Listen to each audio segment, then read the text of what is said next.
শোনো, তোমার জীবনে আজ যা নেই সেটা তোমার ব্যর্থতা না, এটা তোমার পরীক্ষার সময়। মানুষ ভাবে আমার ভাগ্য খারাপ, আমার দিয়ে কিছু হবে না। কিন্তু সত্যিটা কি জানো? তুমি এখনো নিজের ভেতরের শক্তিটাই চিনতে পারোনি। একটা বীজ যখন মাটির নিচে থাকে তখন কেউ দেখে না, কেউ প্রশংসাও করে না, কিন্তু সেই অন্ধকারের মধ্যেই সে গাছ হওয়ার প্রস্তুতি নেয়। তুমিও ঠিক তেমন। আজ তুমি হয়তো অন্ধকারে আছো, কষ্টে আছো, কেউ পাশে নেই, তাই বলে তুমি শেষ না।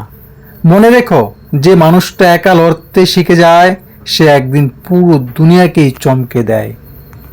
তোমাকে কেউ সুযোগ দিচ্ছে না, নিজেই সুযোগ তৈরি করো। কেউ বিশ্বাস করছে না, নিজেকে প্রমাণ করো। কারণ এই দুনিয়ায় কেউ তোমার গল্প শুনবে না যতক্ষণ না তুমি নিজের গল্পটা সফল করে তুলছো। হয়তো আজ তোমার পকেটে টাকা নেই, হয়তো কেউ তোমাকে সম্মান দেয় না, কিন্তু যদি হাল না ছাড়ো একদিন এই পৃথিবী তোমাকে চিনবে। শোনো, কষ্ট ছাড়া কেউ বড় হয় না, পরিশ্রম ছাড়া কেউ সফল হয় না, আর ধৈর্য ছাড়া কেউ টিকে থাকতে পারে না। তুমি যদি আজকে একটু কষ্ট সহ্য করো, আগামীকাল তোমার হাসিটা হবে সবচেয়ে দামি। একটা কথা মনে রেখো, হাল ছেড়ে দেওয়া খুব সহজ, কিন্তু লড়ে যাওয়া মানুষরাই ইতিহাস গড়ে। তাই আজ থেকে নিজেকে একটা কথা বলো, আমি পারবো, আমি থামবো না, আমি হার মানবো না। যতবার তুমি পড়ে যাবে ততবার উঠে দাঁড়াও, কারণ হেরে যাওয়া মানুষ নয়, হাল ছেড়ে দেওয়া মানুষই আসল পরাজিত। শেষে একটা কথা বলি, তুমি যেদিন নিজের উপর বিশ্বাস রাখতে শিখবে সেদিন থেকেই তোমার জীবন বদলাতে শুরু করবে।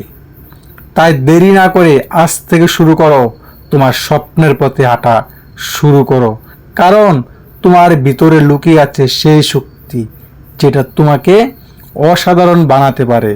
তোমার যে কোনো কাজকে তুমি যদি নিজ থেকে, মন থেকে, নিজের উপরে বিশ্বাস রেখে চালাতে পারো, তোমার নিজের শক্তিটাকে চিনতে পারো, তাহলে তুমি যে কোনো কাজই সফলতা নিয়ে আসতে পারবে। এবং শুধু সফলতাই নয় বন্ধুরা, তোমরা যে কোনো পরিস্থিতিতেই তোমরা উঠে ঘুরে দাঁড়াতে পারবে। ইতিহাস তৈরি করবে তোমাকে নিয়ে মানুষ, তুমি অন্য মানুষকে নিয়ে নয়, তোমাকে নিয়ে মানুষ ইতিহাস লিখবে। এটাই বাস্তবতা। ধন্যবাদ।